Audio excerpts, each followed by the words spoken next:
Yes, allow me to express gratitude to all the technical staff of the House of Representatives from Present Public Affairs Bureau, Engineering Department, and ICTS for always helping us in ensuring the smooth the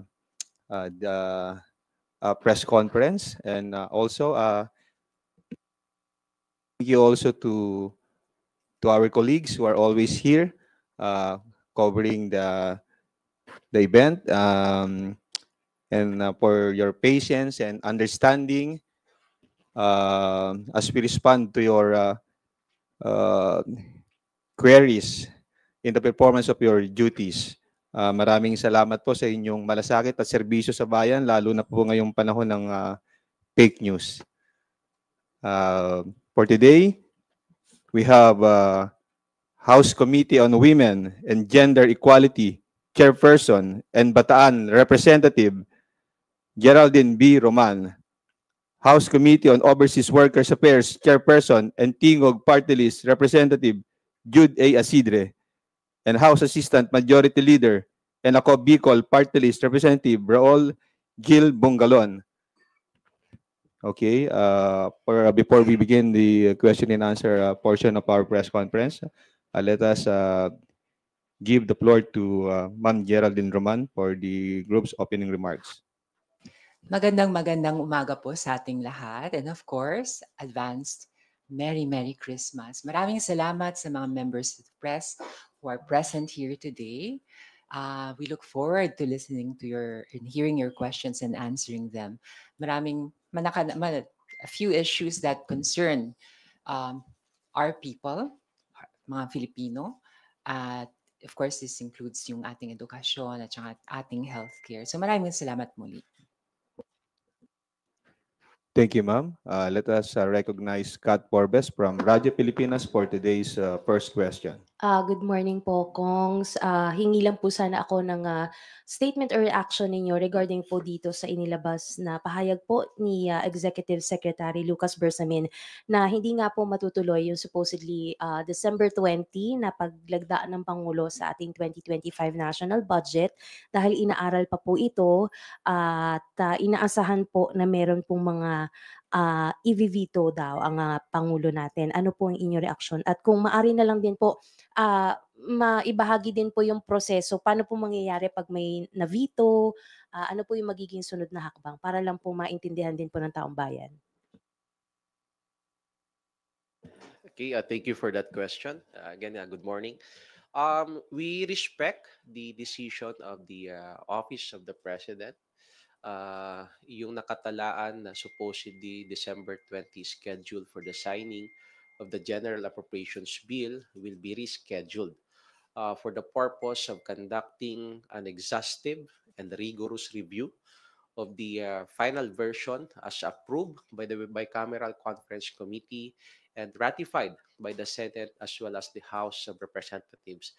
You know, under the Constitution, the President can exercise his veto power in all laws being passed by Congress. So malinaw ho dito na we are under the democratic country at yung final na version as approved by the both panels is not yet final dahil nga ho ay ito po ay nire-review.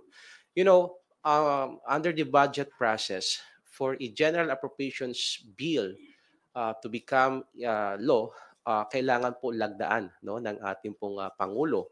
O kung hindi niya po ito lalagdaan, yung tinatawag nating lapse into law, no? So with that, I guess he will exercise his veto power and under the process, magko-communicate po ang ating presidente sa ating pong kongreso that through a letter, he will communicate by expressing his veto message, no, of what we call veto message, wherein he will specifically mention the particular line items to be vetoed.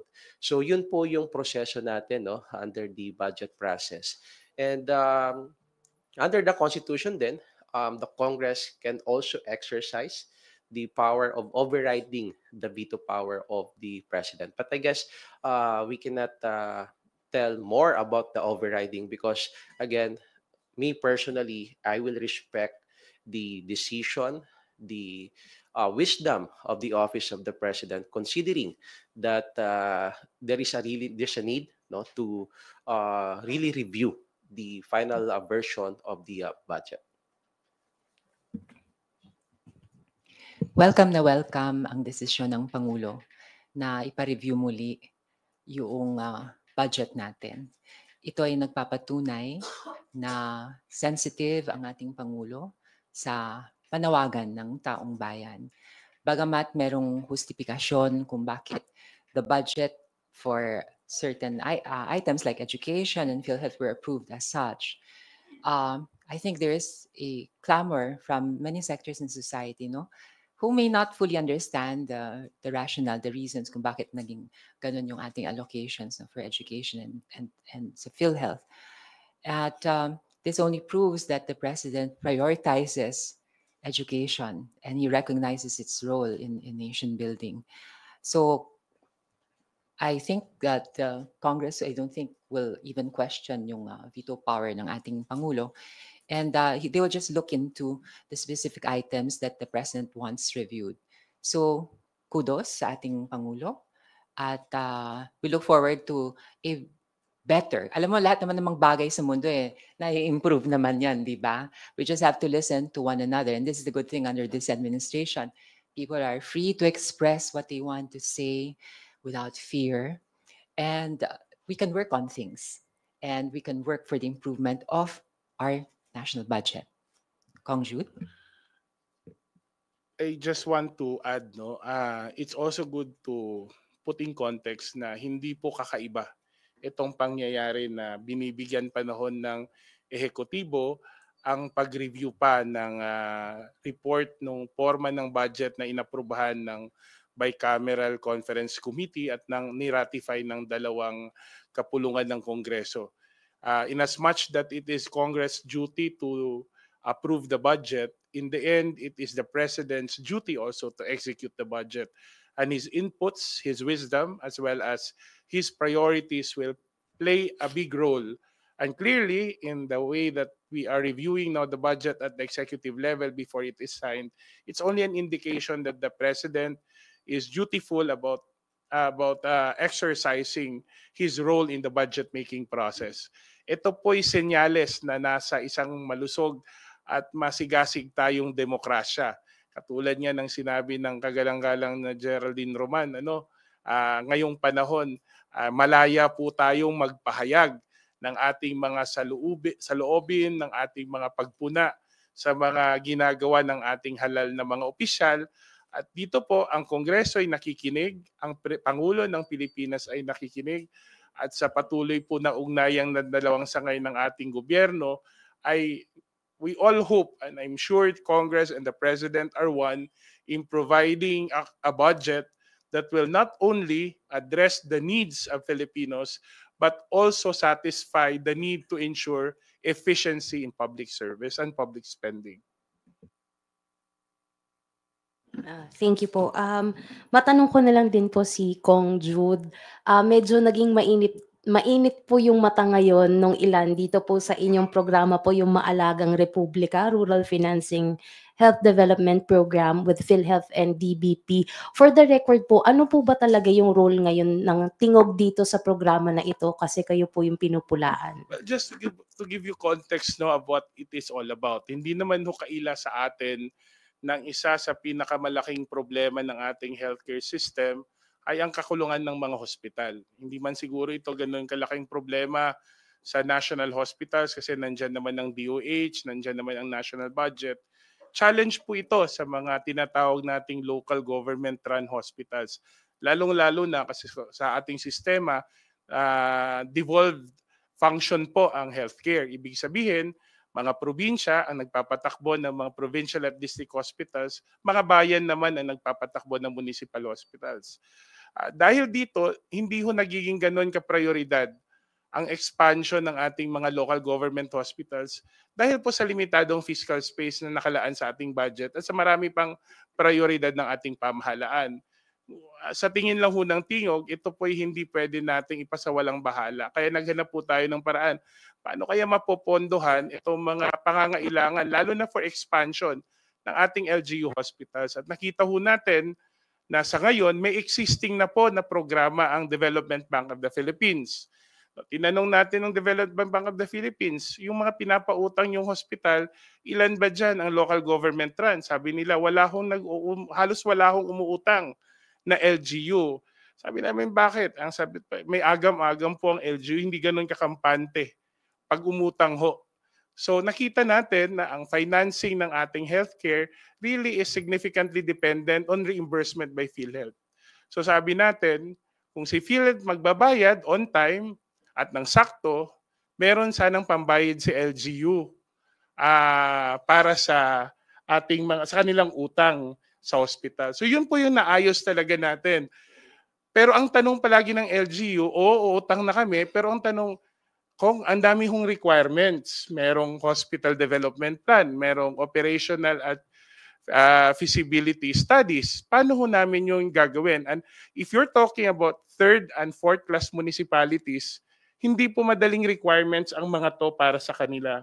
So doon po tayo pumapasok, hindi dahil ang Tingog ay eksperto sa mga bagay na to, kundi may kapasidad po tayo bilang kinatawan ng mga tao to create convergence among experts, among government agencies, na nakaka-create tayo ng sustainable at self-sustaining na mekanismo para sa pag-finance ng mga hospital infrastructure, lalo na sa kanayunan. Pero in the light of, i-announce ko po ito, in the light of recent events, kasi we have to remember that the program has been developed with the goal of building confidence among LGUs para sila magkaroon ng lakas ng loob na pumunta sa DBP. Pero nakakalungkot po na nitong mga nakaraang araw ay binabatikos po yung programa. Meron po mga pagpuna na minsan unfair criticism na po. May isang senador po na gumawa ng privilege speech na hindi lang naman ho itinama ang mga laman ng kanyang sinabi. Merang isang nagpapakilalang eksperto na wala nang ibang sinabi na pagpuna pero wala namang binigay na solusyon o alternatibo. Nakita namin na hindi na makakatulong ang patuloy na partisipasyon ng Tingog sa programang ito. Bagamat sinusuportahan pa rin namin ang inisyatibong tulungan ng ating mga LGU, kagabi po nagpulong po yung mga opisyal po ng Tingog Party List at nag-decide po kami to take a step back and to withdraw from the MOA. So we decided that siguro in a better time, if not, we leave it to the agencies to really look into this as a solution. But nonetheless, we remain committed. Gayon niya yung sinabi ko sa privilege speech, marami namang paraan. Yun yung sinasabi ko. Pag gusto mong tumulong, marami palaging paraan. Yung mahilig maghanap ng pupunain, kahit anong gawin mo, may ipupuna. Sana makita na lang ho ng mga kababayan natin kung sino po yung gumawa, sino po yung hanggang puna lang po. Ari ko bang susugan yung sinabi ni Kong Jude, ano? It's really difficult, no? Na i-level up namin yung ating mga district hospitals. To give you an idea, para mangyari yon, we even have to legislate. And the legislative process is napakahaba. At kahit mapasa na ito sa batas, maghahanap ka pa ng pondo sa DOH, sisingit ka, makikiusap pa na i-prioritize ito. Yun naman pala, for the longest time, meron na pala pamamaraan. So, kung hindi ayaw na ang Tingog dito sa initiative na to, I hope somebody else will take the initiative, Kong Jude, kasi... Natanong po sa amin yan, bakit daw Tingog ang nakaisip? Yan din ho ang tanong namin nung nakita namin yung mekanismo, nung nakita namin kung yung pangangailangan, di ba? Nandyan nga yung, in fact, I remember when we made the first presentation, ang unang sinabi ng Pangulo ng DBP, bakit ngayon lang natin ginagawa ito? Siguro, nagkataon lang na kami yung nakaisip, kaya ho tayo naging masigasig sa pagsulong nito. And that's what is unfortunate with all the political noise, no? Hindi ho namimili sa ngayon eh. Kahit may magandang objective, may magandang layunin, minsan nalulunod po sa ingay ng politika. At sana ho, last casualty na po kami sa ingay na sinimulan at hindi pa rin natatapos.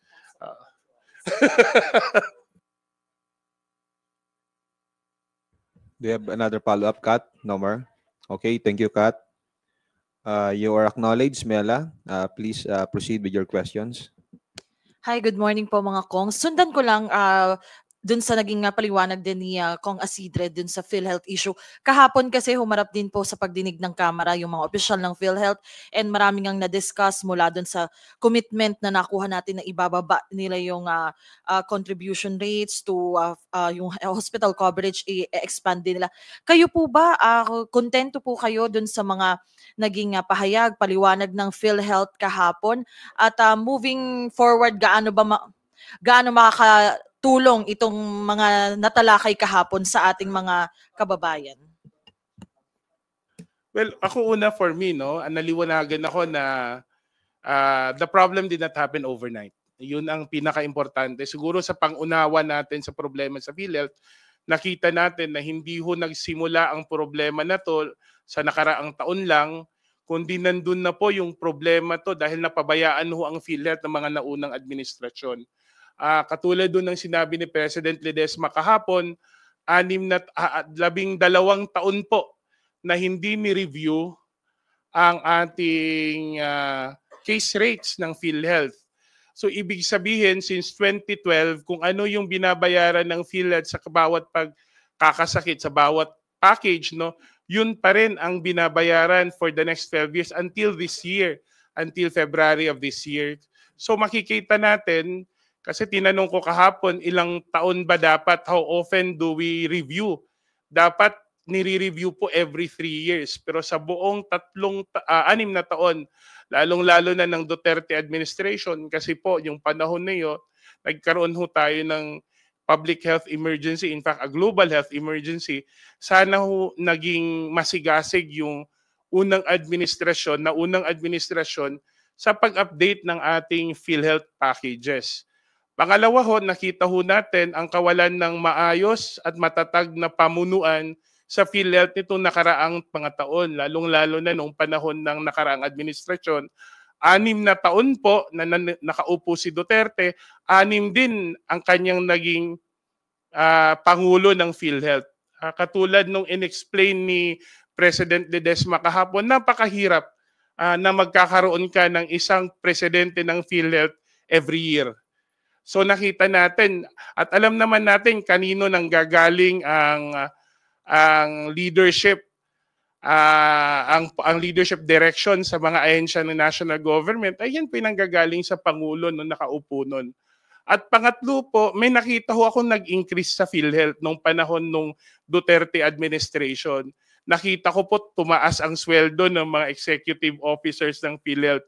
Nung panahon ng pandemya, imagine nyo po, yung benefits natin hindi lumaki, pero ang sweldo ng mga taga-PhilHealth na executive officers nag-triple po. Ako ang point ko lang po dito is, una, sana matuto tayo sa mga mali at pabayaan ng mga nakaraang administrasyon at binabantayan po natin si President Ledesma na alam naman ho natin ang direksyon ng ating Pangulong Bongbong Marcos at pakikipagtulungan ng ating Speaker na ayusin ang PhilHealth. Nagpauna na po sila. Meron silang 30% adjustment ng case rates pero sinasabi ko kahapon, Sir, inflation adjustment pa lang ho yan.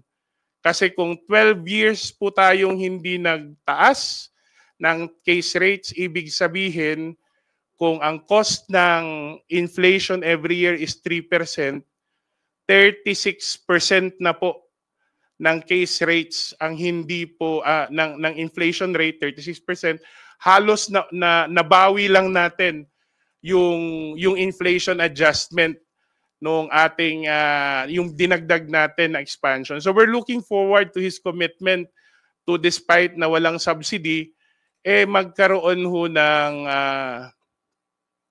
case rate adjustment ulit, 50% next year. Malaking bagay po itong building ng efficiency sa PhilHealth kasi po kung makikita nyo sa PhilHealth, hindi naman naging problema ang kawalan ng pondo. Hindi naging problema ang kawalan ng pera.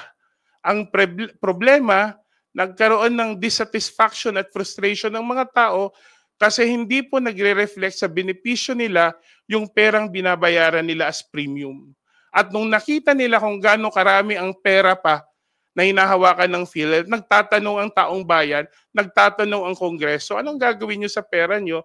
Tapos ganito lang kaliit ang nakatanggap naming benepisyo. Ganito kalaki naman ang binabayaran naming premium. Kaya magandang balikan. And this is the thing I want to stress. It's important to ensure accountability. Kasi lalong-lalo na nung panahon ng pandemya na pinabayaan ng PhilHealth, ito mangyari, kailangan may managot.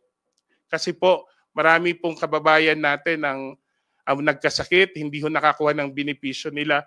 At merong iilan, I'm sure with every inefficiency, meron pong nagbe-benefit. At kung sino man ang nag-benefit nun, kailangan managot po. May I just add, without wanting to minimize yung responsibility ng mga current officials ng PhilHealth, in fairness naman sa kanila, it's really hard na palakarin ng maayos ang isang bagay na minana mo na rin. It's been more than 10 years.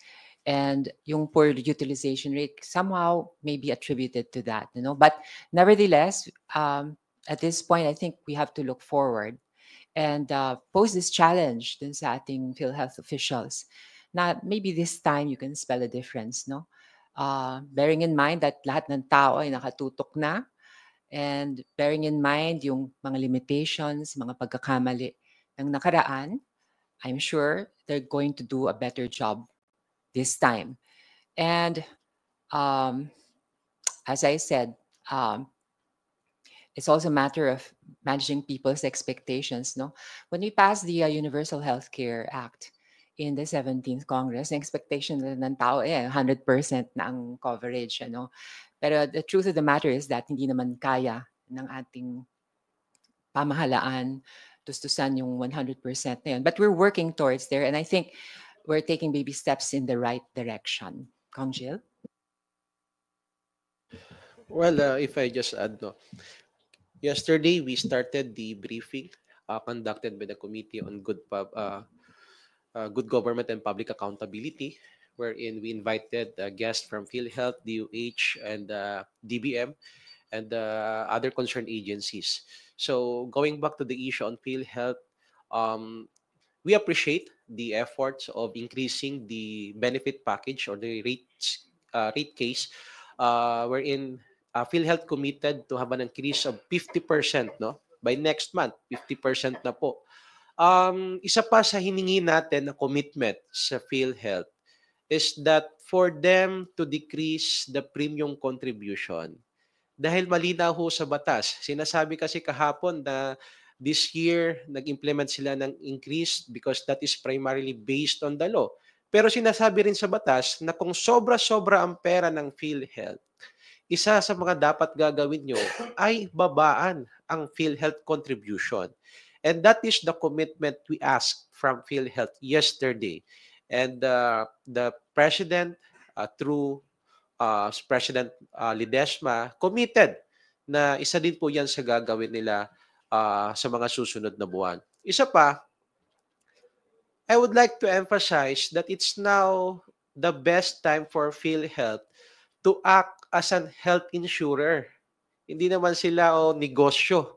Sinasabi nga ng ating kasamaan, this is not a business enterprise.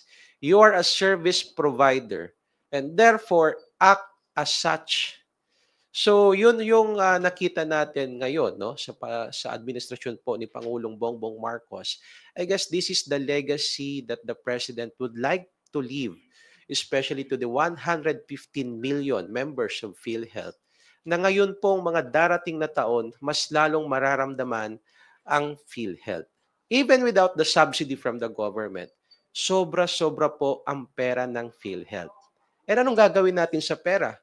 We really need to use it, and act as a health insurer upang mas malaki ang makikinabang at mababawas sa mga hospital expenses. Tignan natin, they have 150 billion in surplus. They have 280 billion reserve fund. meron pa silang investable fund na 490 billion as of November 2024. So anong gagawin dito natin sa mga perang to? So I guess it's all about prioritization. Hindi naman natin priority ang investment. Priority natin ang expansion of healthcare benefits para sa ating pong mga kababayang Pilipino. So, as committed by PhilHealth, kumbaga, mas magiging effective, efficient, and makikita natin na meron pong mga pagbabago, malaking pagbabago ngayon sa PhilHealth. Okay, thank you po. Last question na lang po. Sulitin ko lang yung pagkakataon na nandito po si Kong Asidre. I understand may nilabas na po kayong statement kanina as a chairperson ng House Committee on Overseas Workers Affairs. Pero for the record and for soundbite po, may I ask your views and even other Kongs din po pwedeng bahagi ng kanilang pahayag ukol sa pagbabalik bansa ni Mary Jane Veloso. And idagdag ko na lamang din po, may nakabinbin din kasi ditong resolution. I understand kay Kong Marisa Del Mar Magsino na for clemency kay Veloso.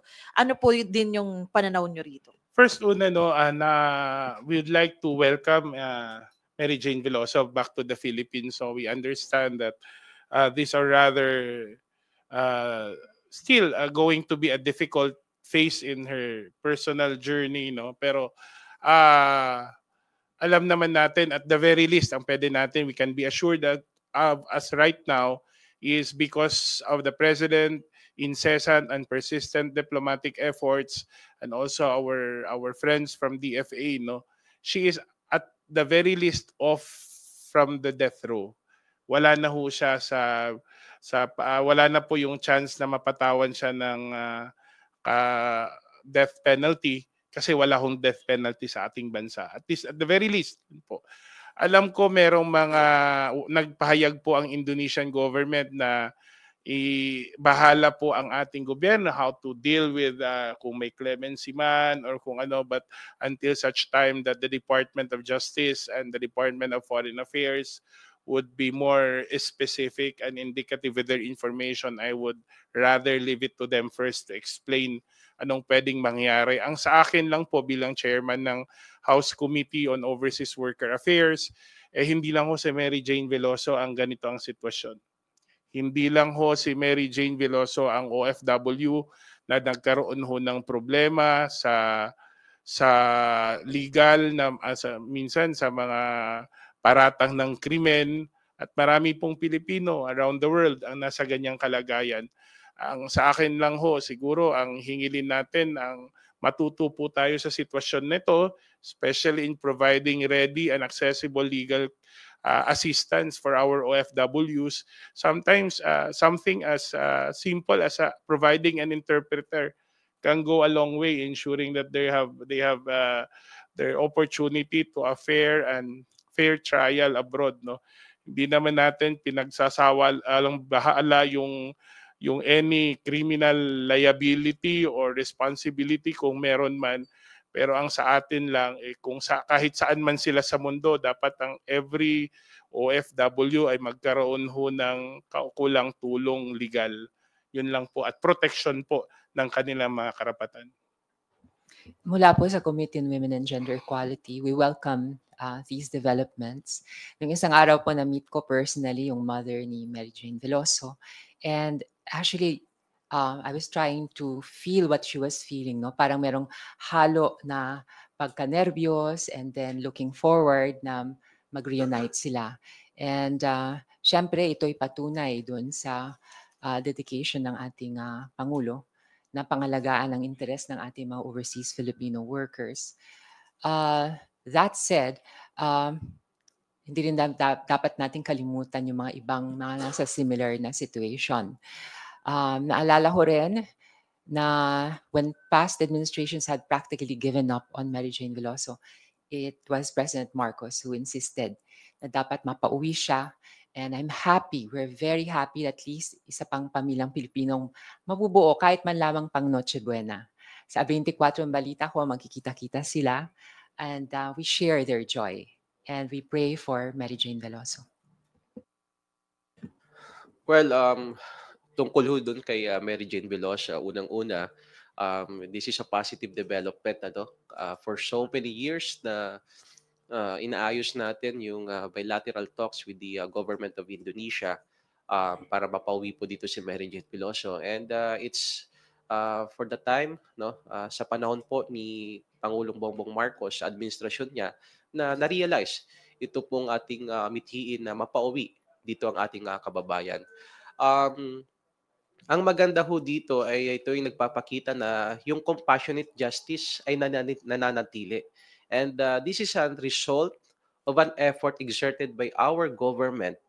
And we appreciate also the Indonesian government for heeding our calls na mapauwi ho dito si Mary Jane Veloso. Ang maganda ho dito, dalawa. Unang-una, we were able to spare Mary Jane Veloso from the death row. Pangalawa, yung serving of sentence for the said crime ay dito na niya po gugugulin sa ating bansa. So anong maganda ho doon? Maganda doon sapagkat mabibisita na po siya ng kanyang pamilya. Bagay na matagal na pong inaasam ni Mary Jane at ang kanyang pamilya na naiwan dito sa ating bansa na mangyari ang nasabi pong pangyayari. Anyway, doon po sa panawagan ay, if hindi ako nagkakamali, it was Representative Arlene Brosas who filed a resolution, or I guess magpa-file ng resolution asking for an executive clemency. So, under the Constitution, one of the powers of the President is to grant an executive clemency. And it is solely a prerogative of the President. So, it is something that is subject to the wisdom of our President. So whatever the decision is, we will respect the President about this matter. Yun po. Thank you, Mela. Next is Jelly Mendez from DWIC. Please take the floor. Sir, connected lang din po kay Miss Mela po, yung sa question. Kumpiyansa po ba tayo? Kasi nanawagan po si Mary Jane Veloso kay PBBM na payagan siya na magkaroon ng clemency. Kumpiyansa po ba tayo na pagbibigyan siya ni PBBM, and hindi po ba to maaabuso ng iba pang mga OFW na gumawa lang din ng krimen dahil tiwala naman sila na matutulungan din ng gobyerno? I'm sure there were negotiations, there were stipulations sa agreement na hindi pa tayo ganun kamaalam sa ngayon. Kaya nga sabi ko kanina, antayin ko muna magsalita ang Secretary of Justice at ang Secretary of Foreign Affairs kasi sila po yung kaparte ng negosasyon para mapauwi po si Mary Jane Veloso. Of course, we all want justice served at the same time, diba? And then we also want to make sure that our Filipino citizens, wherever they are, whatever the situation is, they have the full protection of the law. And in this case, the President has already manifested and shown his concern. At hindi lang concern, sinigurado talaga niyang may uuwi sa Pilipinas. Ang malaking problema lang naman natin is sa Indonesia may death penalty. At ang kaparusahan sa crime kung saan nakitang guilty si Mary Jane Veloso ay kamatayan. Yun po sana yung gusto nating maiwasan. Kung magdidesisyon man ng Pangulo na bigyan ng clemency si Mary Jane Veloso, katulad ng sinabi ni Congressman Gil Bungalon, yun pa ay magiging prerogatiba po ng ating Pangulo. At ang Kongreso po, kami po, we will listen to his wisdom and siguro in the process, hindi man siguro ngayong taon, sa mga susunod na taon, there will be a chance to review the case. Because however it is, and this is a story that nangyayari sa maraming OFW sa ibang bansa. While they are also found guilty for alleged crimes, we cannot deny the fact that they are also victims of circumstance, di ba? At hindi natin pwedeng pabayaan ng ating mga kababayan sa ganong sitwasyon. Yun po ang pinakita ng Pangulo. Pero at the same time, we have our commitments to follow. We have our own laws to uphold. Kaya sabi mo, sana hindi maabuso. At the same time will tell when is the best time to review and consider her case again. Sir, nakatanggap po ng bomb threat yung Senado. Kamusta po yung seguridad at kalagayan ngayon ng Kamara? Ngayong araw ba?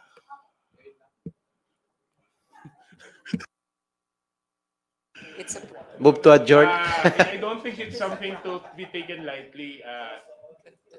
I don't think it's something that should be taken lightly. Lahat po ng ating mga... I think it's a house naman. We've always been very... we have always considered the security precautions, no? And we hope our friends in the Senate are safe, no? Especially the employees. Kasi nagtatrabaho lang naman yung iba doon. So, I think in the spirit of Christmas din, hindi magandang may ganito tayong mga pangyayari. Last na lang po, yung regarding po sa Bagyong Kerubin, kamusta na po yung update po na ginagawa ng Tingog Party List, particular yung kahandaan nyo po sa mga maapektuhan dahil may mga nasa ilalim na po ng signal number 1 and syempre delikado din po sa ibang mga lugar. Kahapon pa po nagkaroon ng cancellation ng mga classes at dun sa aming sa Tacloban at sa mga karatig mga bayan, no. I think ang maganda lang talaga sa mga nangyayari ngayon, we've already learned so much from previous disasters na ang kahandaan parang built-in na talaga sa amin. Even for Tingog, kahapon pa po tayo nag-preposition ng mga posibleng relief goods kasi inaasahan natin na given the Christmas season, hindi ko magiging madali ang paghanda, at least even the procurement ng ang pagbili ng mga relief goods. So may mga standby preposition goods na po tayo at tuloy-tuloy po ang ating coordination sa ating Office of Civil Defense at sa regional and regional DRRMC. So yun po, hindi naman ginagawa natin ngayon lang. Ginagawa natin every time may bagyo. We have like 48 to 24-hour updates that we're getting from OCD and Tingog, especially our offices in Eastern Visayas have been mobilized since kahapon pa po. Sir, may maghahain daw po ng impeachment. Ano pong update? Wala ho akong alam.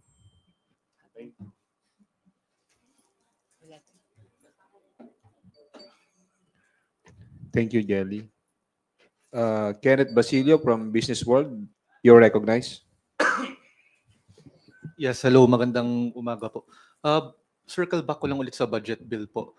Sir, nabanggit ko kasi sa budget, napansin ko sa budget na lumobo po ulit yung unprogrammed appropriations by 373 billion. And yung mga big ticket foreign assisted infrastructure projects po natin ay doon na ilagay. Secretary Recto and Secretary Pangandaman na rin earlier in the year expressed concerns kasi sa delays sa implementation nitong mga foreign assisted projects po. Bakit po nailagay ulit yung mga big ticket infra projects nga po dito sa unprogrammed appropriations? Okay, I will be very concise when it comes to answering unprogrammed appropriations kasi there's a pending case in the Supreme Court and I don't want to in any way affect the position of the House on that matter.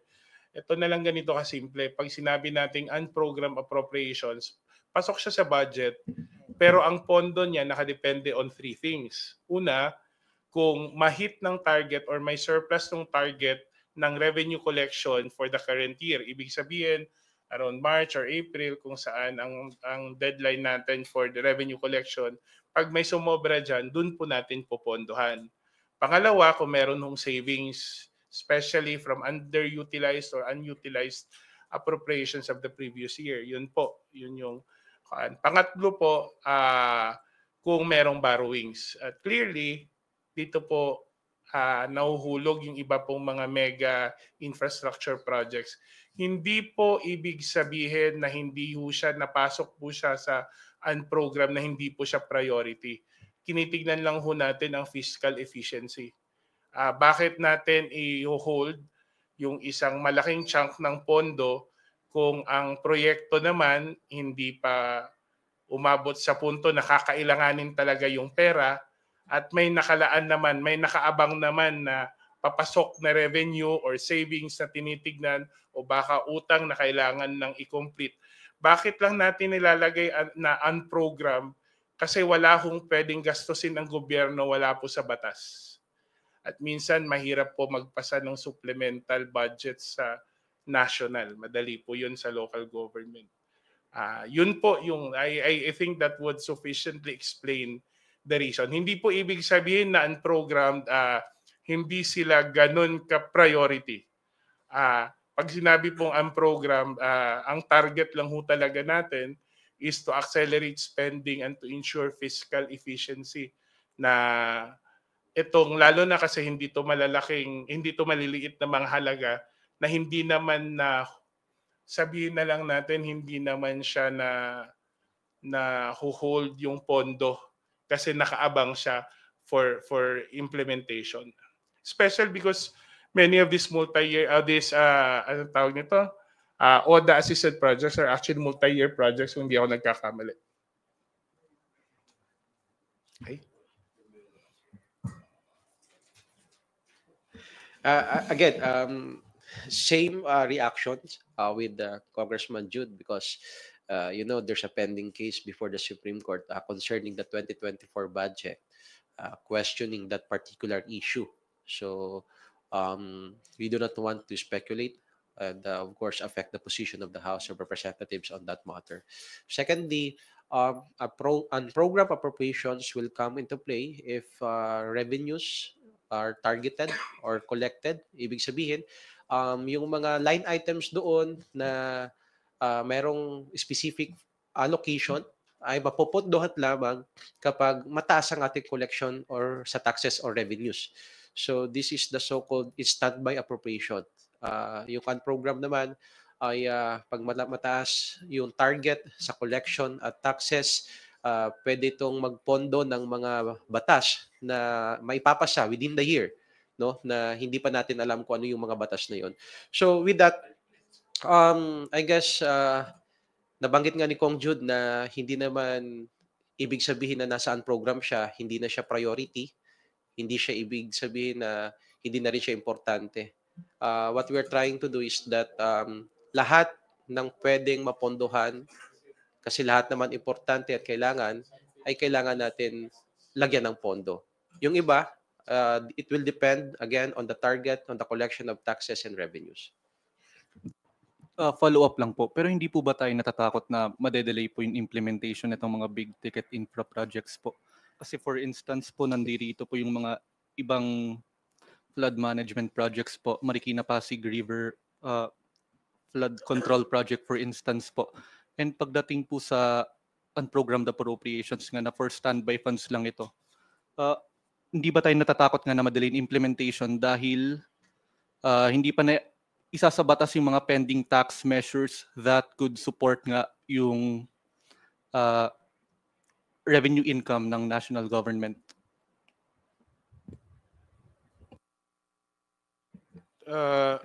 I'm not at all concerned. No, I've seen how multi-year projects are implemented and planned, and normally may overlap talaga yan. That gives a comfortable lead time for the next stages. In fact, kung titignan natin, wala naman tayo naririnig na natitenga ang isang ODA assisted projects. Also because implementation and even the release of overseas development assistance is always progressive naman, hindi naman yan biglaan. So there are mechanisms in place to ensure, especially kung continuous na to in the middle of the implementation, and we trust naman na the government agencies involved are able to address these concerns in the course of the implementation. And last from me na lang po. Sir, yung sa AKAP po, help pa-explain na lang din po. Kasi di ba, if tama yung pagkakaintindi ko, DSWD yung sole implementer neto. Pero may nabanggit kasi nahatian between congressmen and senators. So 26 billion nga po, 21 billion for congressmen and 5 billion for senators. Kung DSWD yung sole implementer, bakit may ganitong setup po nahatian? Yes, The sole implementer is DSWD. And if you attend yung pagro-roll out ng AKAP sa iba't ibang distrito sa buong bansa, you will see it's really DSWD personnel ang nagche-check ng paperwork, nagagawa ng due diligence to make sure na walang duplication, at talaga namang nagko-qualify to receive itong ayuda na ito. Now, ano bang role namin mga congressmen at mga senators? The sad fact of the matter is that ang DSWD is undermanned. Wala naman sila talagang, they're not that capacitated to roll out. So what we do is basically to assist DSWD personnel. Dahil kami, bilang mga district congressmen, meron kaming mga organizations. And we also have people who can do the groundwork, which is not to say na hindi naging objective ang DSWD. At pinagbibigyan kami mga congressman, kung hindi talaga po pwede ang isang tao dahil hindi siya qualified, hindi talaga lulusot. And that has been our experience in the district. Alam mo nga, naging usapin ng AKAP before. Nagrereklamo ang napakaraming tao. Sabi, ma'am, bakit ang AKAP napakahirap mag-qualify? In fact, napaka-stringent nung criteria na ginagamit ng DSWD. Well, that's just to give you an idea kung gaano ka efficient, ka stricto, at ka diligent ang mga taga DSWD. So, I think you're basically asking na politika ba ito? I can only speak for our district as well as my fellow congressmen. Hindi po. Hindi siya na politicize in the sense that pag ikaw ay near poor ka na at nangangailangan ka nito at meron ka namang papeles talaga na may papakita at mapapatunayan sa DSWD, you get what you deserve. In other words, we do not nominate people who do not deserve this out of political accommodation kasi it's counterproductive for us, as politicians. Mas maganda na nakikita ng aming mga constituents na yung nakakatanggap ng AKAP are those who really qualify for AKAP at those na nangangailangan. Imagine mo kung magiging usapin sa aming mga distrito, ito talaga si Congresswoman, pinopolitika niya ang AKAP. Hindi ko gusto yon. Any thinking politician would recognize that that is counterproductive, politically speaking. And of course, the greatest pleasure na kukuha namin as mga ama at ina ng aming mga distrito na turingan is to see na those who really need this help ang siyang nakakatanggap. And this is thanks to the diligence of the sole implementer, which is DSWD. In my understanding, siguro nakapeg yung AKAP sa mga number of congressmen or senators. Is basically, it's one fair way of making sure that equitable naman ang distribution sa iba't ibang bahagi ng ating bansa, lalo na sa congressman kasi district constituencies are divided according to population naman. Alam mo naman yon yung pagpeg, no? But nonetheless, I think that fact is immaterial given the fact that DSWD has full custody of the funds. DSWD guidelines are followed. Even if we recommend, they will still be subject to DSWD scrutiny. They will still be subject to government DSWD guidelines. So other than efficiency, I don't think it would be fair to impute politics in that case.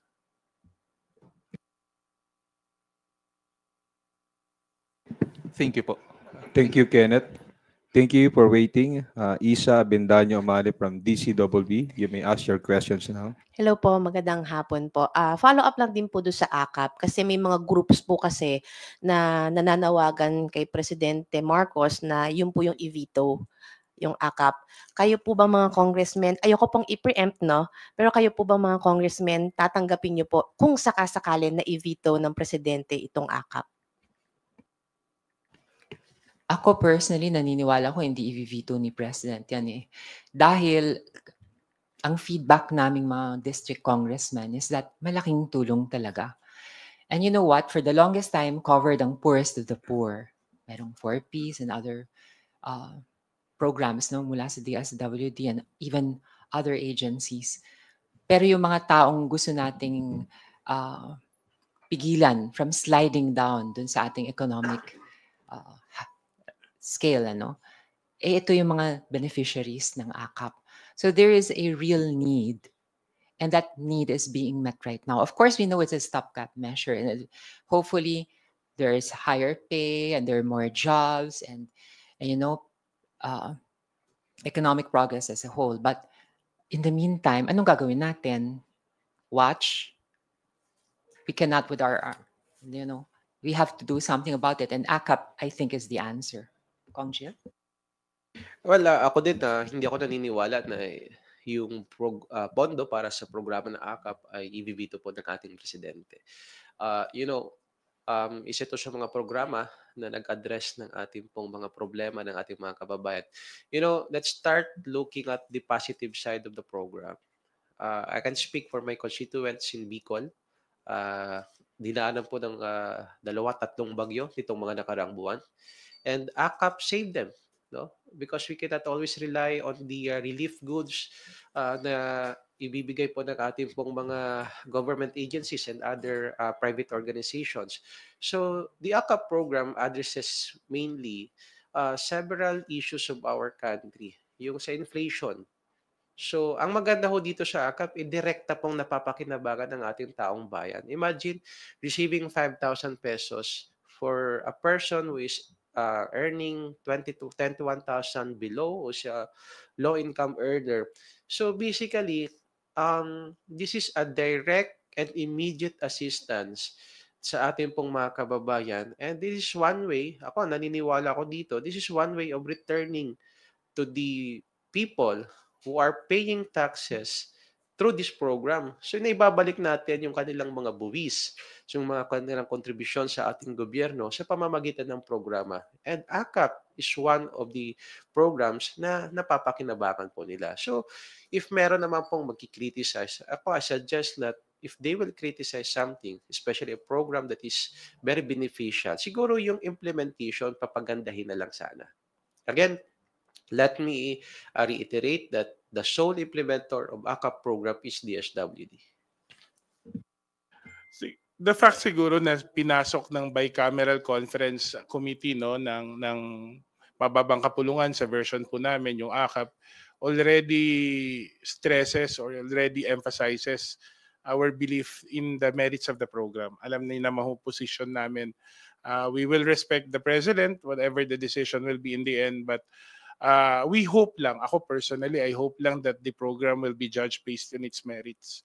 Alam naman natin yung paano yung individual na benefits niyan ng AKAP. Pero ako, I'm really more also on the macro economic effects of the AKAP. Like for example, sa mga lugar kung saan, katulad sa constituency ni Congressman Jill Bongalon sa Bicol, hindi lang ho nakatulong ang AKAP para sa individual na mga pamilya, kahit po yung mga maliliit na negosyante sa lugar na po yun, mabilis po sila nakakabangon kasi yung tao may pambili ho ng pera. At elementary economics po, velocity of money always accelerates growth.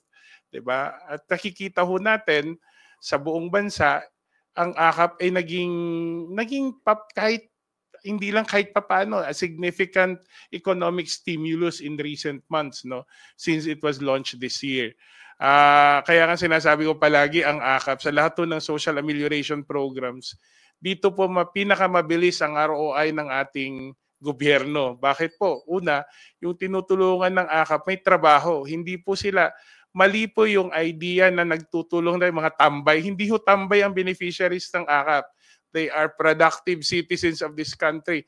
Nagkataon lang ho, nakapos po yung kita talaga niya. Depende ho. Like for example, with the inflation, with the natural disasters. Pumunta ho ako sa Mega Mall, nakita ho nila, nakapin ho ako ng Congress. Nagpapasalamat po yung taga-pindot doon sa elevator. Kahit papano, sir, may dagdag ho kami 5,000. Ipagkakait pa ba natin yan sa kababayan natin? Alam naman natin gaano sila kasipag. Kita naman natin kahit papano kasi breadwinners ang mga to, sa kanila nakadepende ang consumption ng pamilya nila. At in the end, ang ripple effect nito sa ekonomiya malaki din. Put together. At baka ho tayo nag-iisip na Pilipinas ang gumagawa nito. Sa Thailand, 16 years old and above. lahat ho nakatanggap ng 10,000 baht na economic stimulus package. So meron ho silang, tawagin na lang nating parang AKAP. Pero ito nga, hindi mo kailangan i-apply. Talagang binigyan sila ng pera, 10,000 baht. That's about 18,000 pesos per individual. Lahat ng Thai, 16 years old and above. Kasi naniniwala sila, pag maraming perang ipump, kasi kung mahirap kasi ang buhay, ang tendency, itatago nila yung pera niya. They will withdraw cash from circulation. At dahil doon humihina ang negosyo, humihina ang consumption, at sa mga populasyon na katulad ng Pilipinas, yun po nagtatranslate po yun sa sluggish economy natin. Pero kung like for example, may natural disasters, nagpa-akap tayo, payout, bibili nila ng pera. Yung mga negosyo makakapag-restock ulit, lumalakas po ang merkado. At malaking bagay po yun on a macro scale. At yun lang ho yung request ko. Wag ho nating porket ayuda lang, ganun ang tingin. There is always a larger economic impact, even of these programs like this. And I hope when the decision comes whether to include or not to include, the program will be judged based on its merits.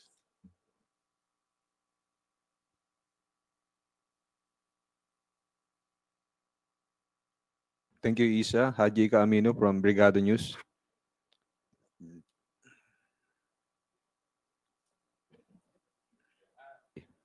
Good morning po. Ayan.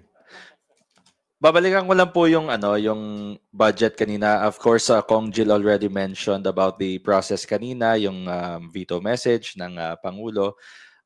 Paano po yung magiging yung mangyayari po dito since last session day na po mamaya? And 'di ba parang kailangan po ulit na pag naibalik na po sa Congress yung budget, kailangan po ulit i-ratify.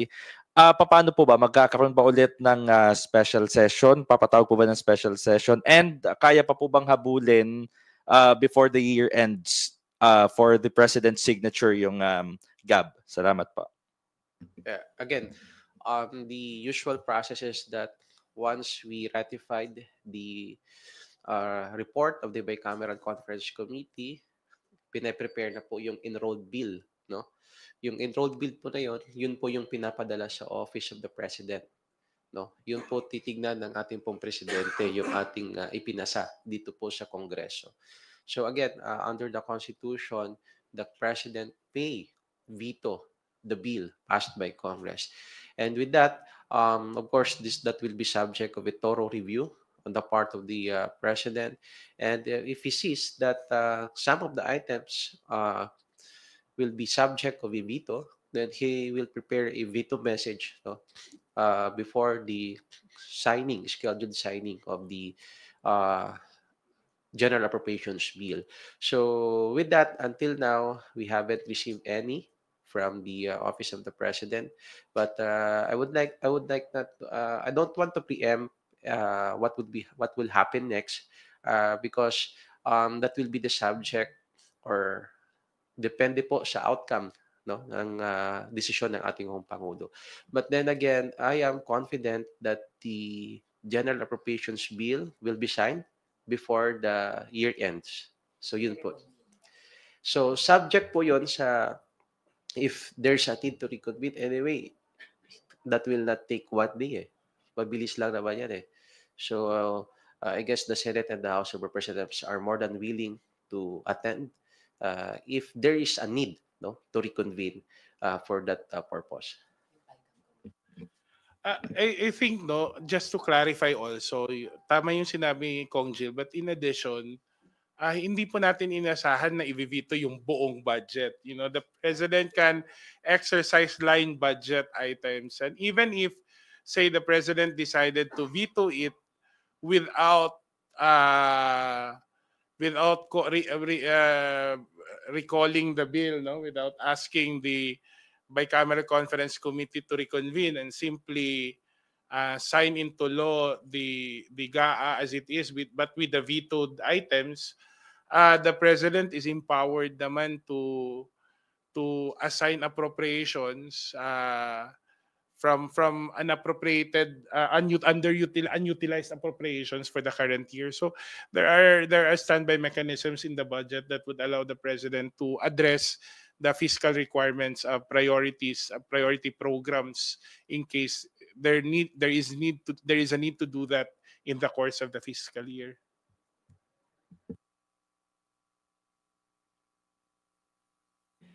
Do you have any follow-up, Haji? No. Thank you, Haji. There is a phone-in question from Rosalie Cos of UNTV. Follow-up lang po kay Kongs Bungalon and Asidre. As you mentioned, you can exercise your right to override the decision of the President on the national budget, particularly his veto power. Just to be particular po, what will make you override the veto power of the President on the issue of GAA? Thanks po. Well, again, we cannot speculate at this time kasi hindi pa natin alam kung ano po yung i-veto ng ating pong presidente. And I don't think na darating ko tayo doon sa punto na i-override natin yung veto power ng ating pong presidente because we are confident na kung meron man pong ibibito ang ating presidente, I guess that is something doon in relation to the DepEd budget. And if the veto will restore the budget of DepEd, we will support that. Hindi na namin i-override yung veto power po ng presidente. Tulad ng sinabi ko sa kanina, hindi ito unusual na nangyayari. Nangyayari talaga yan. Every year, may items talaga yan na binibito. Kasi minsan in the course of, it's a matter of perspective. Minsan nagkakaroon ng pagkakataon, ibang pananaw ng lehislatura, iba din ang pananaw ng ehekutibo, and this is all part of a healthy democracy. Kaya nga ho, ang paalala ko lang ho sa lahat, kung meron ho kayong nababasa sa social media, mas magandang linangin pa natin ang ating kaalaman minsan. No? A little knowledge is dangerous. Di ba? Porket narinig natin na ibibito, akala na natin yung buong budget, wala na tayong budget next year. Hindi po mangyayari yon. Meron ho minsan line item vetoes, meron ding standby provision ng presidente to allocate funds in the course of the fiscal year sa unprogrammed. Hindi po ibig sabihin na hindi sila pupondohan. Ibig sabihin lang po nun, wala pa yung perang pampondo doon. May mga proseso po. At maganda po itong nangyari. I hope you don't get me wrong. I'm really happy that people are actually interested in all these dynamics because naalala ko 20 years ago walang nagtatanong kung ano ang override sa veto. Pero ngayon people are actually interested. But it's good to also put the people at ease. There is nothing unusual with this process. The president has the duty to scrutinize the budget before he signs it into law. Congress has already performed its duty by presenting the proposed general appropriations bill to the president for his signature. And this is all part of a healthy democracy. In addition doon, I just would like to clarify na hindi lang naman yung budget yung binibito. Because under DAGA, makikita natin dyan, it consists of general and special provisions. We have to remember that the executive department is the one who implements the law, the one who implements DAGA. So kung may makikita sila doon, aside from the fact na kung gusto nila mag-restore ng budget, pero kahit malaki yung budget, nakikita nila doon sa general and special provisions, ay mahihirapan sila na i-implement yun. Then the president can exercise his veto power for that particular general or special provision. Yung mga provision na ito yung mga general guidelines on how to implement the program. Halimbawa, yung fuel subsidy, paano natin siya mapapakinabangan, dapat may mag-trigger. Ibig sabihin, dapat nakalagay doon sa special provision na dapat, halimbawa, kung 3 sunod-sunod na buwan ay mataas ang presyo ng langis, yun yung magti-trigger natin na para magamit natin yung fuel subsidy. If hindi reasonable yung provision na yun, kasi sila yung mag-i-implement, then titignan nila yon na dapat baguhin ito, ibibito natin ito, kasi mahirap sa parte natin na although may budget, may programa, pero kung napaka-restrictive yung provision na yon, sayang din, useless, hindi natin magagamit yung pondo na naka-allocate doon sa particular program. So, it's not only the budget, but also the provision underlying the budget. Go ahead, ma'am. Nais ko ring hikayatin ng ating mga mamamayan na ipagpatuloy ang pagiging mapanuri and maging vigilant, lalo na sa mga usaping ito. I'm glad to see that the people are responding, and also our executive is also being sensitive to the clamor made by the public. Sana laging ganito, ano? Taon-taon, and this is the only way that we can ensure na mapapanatili natin ang ating demokrasya at magkakaroon tayo ng transparency and accountability sa ating national budget. Thank you. Big Sumintak from Net25. Morning po. Good afternoon pala. Today is the last day of session before the holiday break. What do we expect sa last session, sir and ma'am?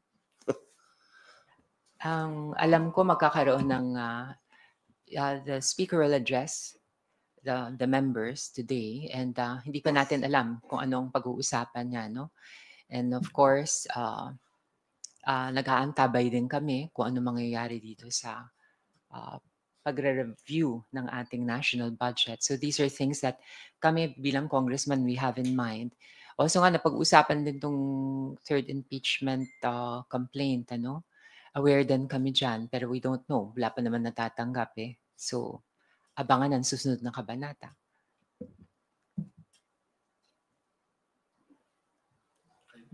Okay. Okay na po ba tayo? Meron pang one question, ma'am. Last. Okay. For today's last question, and I hope this is our last press conference for the year so that we can enjoy the holidays. Ganda. Billy Vegas from Abante and Politico. Pasensya na po, habol lang. Hingi lang po sana ako ng reaction kasi after po nung ma-discover na napakaraming Mary Grace Priatos doon sa good government, meron po bang dapat gawin yung ombudsman? Salamat po. Well, I think it will be part of the recommendations of the Committee on Good Government and Accountability. No, meron namang motu proprio powers ang ombudsman to review the veracity of these documents, or if in any case there was perjury or kung ano mang crimes involved in the submission and utilization of these documents.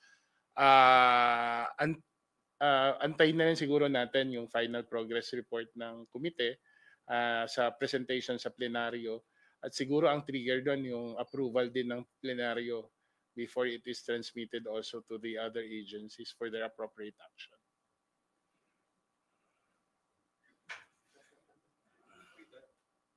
With that, we're concluding our press conference, and we invite our resource persons to give their short closing remarks. So, itong Paskong ito, syempre naaalala rin natin ng mga nasalanta ng mga natural calamities na nagdaan sa ating bansa mula sa bandang Bicol, bandang Cagayan, ngayon ang Canlaon. Syempre, nais naming paalala mula sa House of Representatives ang aming pakikiisa at makakaasa mga nasalanta ng mga natural calamities na ito na gagawin namin lahat ng aming makakaya para mapunan ang kanilang mga pangangailangan. Special Christmas greetings to the members of the press. Thank you for bearing with us throughout the entire year. Naging exciting ba ang taon natin? Palagay ko. Oo. So you look forward to more excitement. O, di ba? And ang wish ko for everyone is basically this: health. And when I talk about health, it's not only physical but also mental health. And then also direction and purpose in life. Preferably a higher purpose and a sense of belonging to the community, to the society. And the third, of course, happiness and love, love, love para sa inyong lahat. Whether romantic love, family love, divine love, okay? O diba? Lalo sa aming mga walang love life. Since Christmas, I've been divine love. Parang I'm in love with the baby Jesus. Yun lang. Marami tayong hinarap na pagsubok nitong nagdaang mga buwan, no? And maraming maingay din sa politika, sa ating bansa. Pero in the end, no, naging napakita natin na anumang pagsubok ang ating hinarap sa mga natural disasters, nanatili tayong matatag bilang isang bansa. At sana po ngayong panahon ng Pasko lalong-lalo na ito po'y panahon ng pagdiriwang ng kapanganakan ng ating Panginoon maging panahon din to na makita natin, mas makita pa natin yung mga bagay na nagbubuklod sa atin. Bagamat magkakaiba ang ating politika, magkakaiba ang ating pananaw, magkakaiba ang ating antas sa buhay. Sana ngayong Pasko ay makita natin kung paano tayo pinagbubuklod bilang isang bansa, bilang isang bayan, bilang isang pamilya. Ang akin lang panalangin ngayong Pasko at sa susunod na sa susunod na bagong taon ay sa anumang init, ingay at pagsubok ng politika o kung anumang isyong ating harapin, sana'y hindi natin makalimutan na lahat tayo pareho-parehong Pilipino, iisang bansa tayo, sa pag-ahon at sa pagbaba ng buhay, magkakasama po tayo. Well, before I give my Christmas message, gusto ko lamang po pasalamatan ang lahat ng ating pong mga kawani sa media, lahat ng mga technical staff, dito po sa House of Representatives na naging bahagi dito pong press con ngayong taon. And we hope that we were able to address your questions upang maging tulay na mabigyan ng kalinawan ang ating pong mga kababayang Pilipino hinggil sa mga issues at mga problema na kinakaharap nating mga kababayan. At simple lamang po ang aking mensahe para po sa ating mga kababayang Pilipino na naway ngayon pong Kapaskuhan, talagang maramdaman natin ang tunay na esensya ng Pasko. At sana ito pong pagdiriwang natin ng Kapaskuhan at ito pong pagdiriwang natin ng Kapaskuhan, ito po'y maging masaya, puno ng pagmamahalan at ito po'y maging makahulugan. At ang aking pong wish sa ating pong lahat ay sana magkaroon tayo ng magandang kalusugan, magandang buhay ngayong darating na taong 2025. So sa lahat, advance Merry Christmas and Happy New Year to everyone. Thank you, Chairperson Geraldine Romano of Bataan, Chairperson Jude Asidre of Tingog Party List, and House Assistant Majority Leader Jill Bungalon of Ako Bicol Party List. To everyone, maraming salamat po ulit at Merry Christmas po.